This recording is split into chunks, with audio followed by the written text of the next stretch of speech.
નીટની પરીક્ષામાં ગેરરીતિ સામે આવેદનપત્ર આપ્યું। નીટ પરીક્ષાનું પરિણામ જાહેર થયા બાદ હવે છેડછાડના સવાલ ઉઠ્યા છે। આમ આદમી પાર્ટી દ્વારા ડીસામાં આવેદનપત્ર આપી વિરોધ કરવામાં આવ્યો તેમજ નવેસરથી પરીક્ષા લેવાની માંગ કરાઈ। નીટ પરીક્ષામાં ગેરરીતિને લઈ વિવાદ હવે જોર પકડી રહ્યો છે। આ જ કારણ છે કે હવે વિપક્ષ પણ સરકાર સામે સતત આક્રમક વલણ અપનાવી રહ્યું છે। હવે આમ આદમી પાર્ટીએ દિલ્હી સહિત દેશના તમામ રાજ્યોમાં વિરોધ કર્યો છે। ડીસામાં પણ આમ આદમી પાર્ટી દ્વારા નાયબ કલેક્ટર નેહાબેન પંચાલને આવેદનપત્ર આપવામાં આવ્યું જેમાં જણાવાયું હતું કે નીટ પરીક્ષામાં ઘણી ગેરરીતિઓ પ્રકાશમાં આવી છે।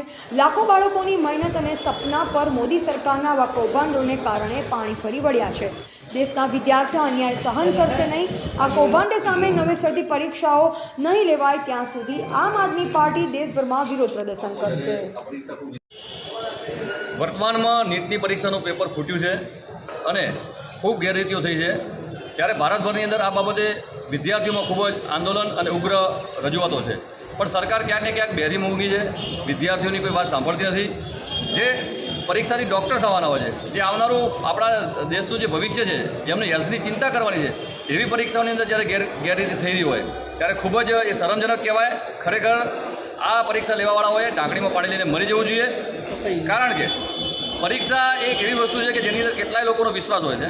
અત્યારે વર્તમાનમાં મધ્યમ વર્ગનો એક ટાર્ગેટ છે કે મારું બાળક ભણી ગણીને કંઈક સારી નોકરી મળે, ડૉક્ટર બને, એન્જિનિયર બને અને વારંવાર પરીક્ષામાં પેપર ફૂટતા જાય છે તો આ વાત કેટલી વ્યાજબી છે।